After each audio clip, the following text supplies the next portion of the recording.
शुक्रिया जी। हमारे साथ एक मोअज़्ज़ज़ कॉलर है। अस्सलाम वालेकुम व रहमतुल्लाहि व बरकातहू। कौन और कहाँ से बात कर रहे हैं जी?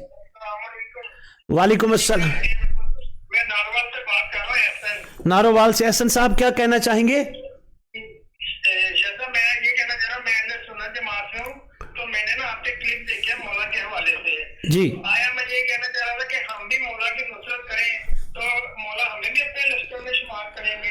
क्योंकि मैंने सुन्नत जमात से हूँ, इसका जरा मेरे साथ बता दीजिएगा। जी जी, माशाअल्लाह जी।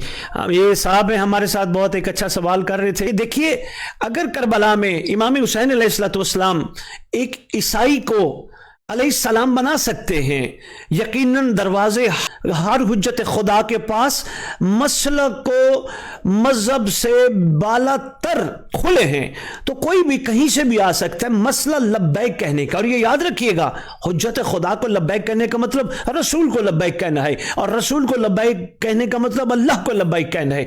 तो ये तो कोई भी आ सकता है।